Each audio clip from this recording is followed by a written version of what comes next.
جی topic تو ہمارا وہی ہے. ہمارا جو سوال ہے اس کئی سوال ہے کہ جو بھائی چارہ جسے آپ کہتے ہیں، اسے دوسری سادھارن اگر سمپل لینگویج میں کہیں گے تو اپنا یہ تو اردو میں کہتے ہیں، میچورڈ انگلش میں کہیں گے. تو میچورڈ لائف جینے کے لیے یا اپنائیت والی زندگی معاشرہ بنانے کے لیے یا بھائی چارہ والا سوسائٹی مینٹین کرنے کے لیے اس میں کیا آدیش ہے؟ تو اس کی جو ضد رہیں گی نا، بھائی چارے کا اپوزٹ کیا رہے گا؟ اس کا اپوزٹ رہے گا ظلم، اس کا اپوزٹ رہے گا جرم. تو کیا جرم اور ظلم کے خلاف لڑنے کی کوئی آیت ہے؟ اسے اگر یوں کہا جائے کہ جہاد، قتال و جہاد، ظلم اور جرم کے خلاف ہونے کی، کرنے کی، یا یہ ہونا چاہیے، ایسی کوئی آیت ہے قرآن میں؟ کیونکہ بھائی چارے کے خلاف یہی دو چیزیں رہتی، ظلم کرنا ہے یا جرم کرنا ہے. صحیح. تو اگر قتال و جہاد جرم کے خلاف ہو اور ظلم کے خلاف ہو تو اس معاشرے میں بھائی چارے کی امید ہوتی ہے. اگر قرآن سے کوئی یہ ثابت کر دے کہ یہ آیت مجرمین کے خلاف ہے، جہاد کرو مجرمین کے خلاف یا قتال کرو ظالمین کا جو ایک دوسرے پہ ظلم کرتے ہیں، تو ایسی کوئی آیت پیش کرے مومن تو بہتر ہوگا. کیونکہ ہمارا کلیم ہے قرآن کے اوپر کہ وہ مجرمین کی سزا، مجرمین کے خلاف لوگوں کو نہیں ابھارتا ہے، بلکہ آیت تو ایسی بھی ملتی ہے کہ اے نبی ابھارو مومنوں کو جنگ کے لیے. لیکن وہ جنگ کس کے لیے ہے؟ وہ مجرمین کے لیے نہیں ہے، ظالمین کے لیے نہیں ہے، وہ کافروں کے کافرین لیے. اور مشرکین کے لیے ہے. تو بھائی چارہ جہاں آنا ہے تو بھائی چارہ آنے کے لیے جس چیز کی ضرورت ہوتی ہے، جیسا کہ فصل اگانے کے لیے پانی کی ضرورت ہے، اسی طرح بھائی چارہ لانے کے لیے ظلم کو جو مٹانا ہے، مجرموں کو سزائیں دینا ہے، یہ جہاں پر یہ ویوستھا رہے گی وہیں پر بھائی چارہ آ سکتا ہے. بالکل صحیح. یہ ایسی سب سزائیں جو ہیں وہ ظالموں کے خلاف ہونا چاہیے تھا، جو ظلم کرتے ہیں، لوگوں کو پریشان کرتے ہیں، لوگوں کو لوٹتے ہیں، تباہی مچاتے ہیں. ان کے خلاف اگر آیتیں ہوتی تو سمجھ میں آتا. لیکن جہاں تک ہمارا مطالعہ ہے، جہاں تک ہم نے پڑھا ہے، ہم نے سمجھا ہے، تو ایسی ہم کو کوئی آیت قرآن میں نہیں ملتی ہے، بلکہ ہم کو مشرکوں کے ساتھ اور کافروں کے ساتھ جنگ کرنے والی آیتیں، بہت ساری آیتیں ہم کو ملتی ہے. تو بہت ہی ویلڈ پوائنٹ ہے. ایمان کی بنیاد پر قتل کرنا یہ بالکل یعنی ایکسیپٹیبل نہیں ہو سکتا، کیونکہ اگر سب کو ایمان والا ہی دنیا میں بنانا ہے، قتل کر کر، ان کو دھمکی دے کر، تلوار کی نوک پر، تو بھائی چارہ تو پھیل ہی نہیں سکتا. بھائی چارے کے بالکل خلاف ہے. یعنی آج کی تاریخ میں ہم جس ملک میں رہتے ہیں وہاں پہ اگر ان کیس اگر شریعت آ جائے اور اسلام آ جائے تو پھر قرآن کی جو وہ آیتیں ہیں وہ آج بھی اپلیکیبل ہوگی. یعنی لوگوں کو پھر یا تو اسلام قبول کرنا پڑے گا، یا تو پھر جو جزیہ ہے وہ دینا پڑے گا، یا تو پھر جنگ کے لیے ریڈی ہونا پڑے گا. تو یہ بھائی چارے کے بالکل خلاف ہے. اوکے ٹھیک ہے. تو پہلی بات تو یہ ہے کہ آپسی بھائی چارہ جو ہوتا ہے اس کو ہمیں پہلی کرونالوجیکلی دیکھیں تو پہلے ہمیں اس کو ڈیفائن کرنا ہے، کیونکہ یہاں پہ دو آپشن ہو سکتے ہیں. ایک عالمی بھائی چارہ یہ ہوگا کہ سب کو نو میٹر واٹ ایک ساتھ رکھو، چاہے وہ اچھا ہو، برا ہو، کرمنل ہو، جج ہو، ڈاکٹر ہو، ریپسٹ ہو، سب کو جڑا کے رکھو. یہ نہیں تو دوسرا آپشن یہ ہوگا کہ عالمی بھائی چارہ ہو لیکن جو غلط لوگ ہیں ان کو سائڈ پہ رکھو. یہ دوسرا آپشن ہے.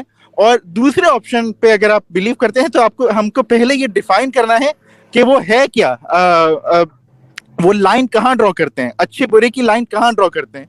کیونکہ زیادہ تر ایکس مسلمز جو ہیں مجھے نہیں پتا وہ کس آئیڈیالوجی تو بڑی بات ہے، وہ کس چیز کو فالو کرتے ہیں. کیا وہ لبرلز ہیں، کیا وہ یوٹیلیٹیرینز ہیں، کیا وہ ہارم پرنسپل کو فالو کرتے ہیں؟ اور یہ سب تین چیزیں یہ سائنس نے پروو نہیں کی ہیں اور نہ ہی یہ پروو کی جا سکتی ہیں.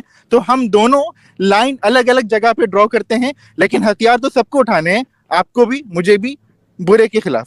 دوسرا پوائنٹ یہ کہ اسٹریم میں زیادہ تر ایک نیریٹو ہوتا ہے، وہ نیریٹو ظاہر سی بات ہے تھوڑا بائیسڈ ہوتا ہے، اسی لیے سورہ توبہ تو آ جاتا ہے بیچ میں، لیکن for some reason we ignore Surah Hajj ورس 39 اور سورہ 60 سورہ ممتحنہ ورس 8. یہ بھی قرآن کا حصہ ہیں، اگر ان کو دیکھیں گے تو اسٹریم کا پوائنٹ تھوڑا کم رہ جائے گا. اور تیسری بات یہ سورہ توبہ کو، کیونکہ اکثر ایکس مسلمس کو بہت شوق ہوتا ہے سورہ توبہ کو ڈائسیکٹ کرنے کا، تو یہ میں نہیں بول رہا، یہ تو لیزلی ہیزلٹن جو کہ ایک ایگنوسٹک جو ہیں وہ یہ بول رہی ہیں کہ بھائی کوئی بھی چیز، کوئی بھی آپ پرچہ لیتے ہیں جس پہ 5 لائنیں ہوں، آپ بیچ کی لائن اٹھا کے الگ نہیں کر سکتے، آپ کو پہلے کی دو اور آخر کی دو دیکھنی ضروری ہے. تو لیزلی ہیزلٹن کا بھی یہی کہنا ہے کہ بھائی وہ تو دیکھو تو آپ کو کانٹیکسٹ کا پتہ چلے، اور کلیئرلی اس میں لکھا ہوا ہے کہ ہتھیار اس کے خلاف اٹھاؤ جن عرب ٹرائب نے پیکٹ کو توڑا، اور جنہوں نے نہیں توڑا ان کو اپنی امن کی جگہ پہ پہنچا دو. اور آخری بات میری یہ ہوگی کہ اس زمانے کا geopolitical system by default یہی تھا، ایک پولیٹی دوسری پولیٹی کو کانکر کرے گی. تو اس سے پہلے تو رومن امپائر، پرشین امپائر بھی یہ کرتا تھا، اور جنگ متا اور جنگ تبوک کا بھی مین ریزن یہی تھا، کیونکہ رومن امپائر کو لگا کہ یہاں پہ ایک پولیٹیکل پاور ابھر رہی ہے، ان کو دباؤ، اور اس سے بچنے کے لیے انہوں نے مسلمانوں نے یہ اقدام اٹھایا. اور اس میں راجپوت بھی اس میں معاف نہیں ہے، اس میں نہ پرشین امپائر معاف ہے، نہ چائنا کی ہان ڈائنیسٹی معاف ہے. اسلام تو پھر دیر میں آیا، کرونالوجیکلی اسپیکنگ پہلے اسٹریم تو رومن اور پرشین امپائر پہ ہونی چاہیے. اور دوبارہ میں یہ بولوں گا کہ اتنی ساری جو جگہیں جو کانکر ہوئی، پرشیا، ایجپٹ، روم، پیلسٹائن، یہ بہت بعد میں جا کے، کانکویسٹ کے بہت بعد میں جا کے میجورٹی یہاں پہ مسلم ہوئی. تو اگر یہی ہوتا، اگر سب کو دبدبے کے ذریعے سے مسلمان بنانا پڑتا تو پھر تو فوراً کانکویسٹ کے بعد یہ سب مسلمان ہو جاتے. جی دیکھیے، اب بتاتا ہوں میں کہ ہمارا اعتراض کیا ہے. ٹھیک ہے، آزاد بھائی نے ایک بات بولی تھی اسٹریم کے شروع میں کہ آپسی بھائی چارے کے لیے آپ جو ظلم کی بات کر رہے ہیں نا، تو آزاد بھائی نے بھی یہی کہا تھا کہ ظلم کے خلاف جو ہے نا وہ سزائیں ہونی چاہیے. کوئی اگر ظلم کرتا ہے، کوئی کسی کا قتل کر رہا ہے، بلاತ್کار کر رہا ہے، یا اسی طریقے سے اگر غلط کام کر رہا ہے، تو اس کی بنیاد پہ ظلم کی بنیاد پہ کسی کو سزا ملنی چاہیے. لیکن ہم دیکھتے ہیں کہ قرآن میں جو ایک اس کا سٹائل جو ہمیں دکھتا ہے، وہاں پہ ہمیں ظلم کی بنیاد پہ کوئی سزا قتل کی نظر نہیں آتی. بلکہ اگر آپ دیکھو، اگر آپ پڑھیں گے تو ہم کو اکثر جگہ پہ یا اس پہ بار بار یہ نظر آئے گا کہ کافروں مشرکوں کے خلاف سب چیزیں بتائی گئی ہے. مثال کے طور پہ اگر آپ دیکھو تو سورہ بقرہ کی جو دکھاؤ ہے، اس کا نام سورہ بقرہ چیپٹر نمبر 2 ورس نمبر 171، اس میں کیا لکھا گیا ہے دیکھیے. Unbelievers are like ones who call out to that which hears nothing more than a scream and a cry. They are deaf, dumb and blind. They do not comprehend. اب دیکھیے آپ کہ unbelievers جب کہا جاتا ہے نا، تو اس میں مسلمانوں کے علاوہ سب اس میں شامل ہو جاتے ہیں. کافروں میں مسلمانوں کے علاوہ ہر ایک جو ہے وہ چاہے مشرک ہو یا کوئی دوسرے مذہب کو مانتا ہو، وہ کافروں کی لسٹ میں آ جاتا ہے. یہاں پہ جو میں آیت بتا رہا ہوں اس میں ان بلیور کہا گیا ہے، اس میں کافر کہا گیا ہے. کافر میں سب آ جاتے ہیں.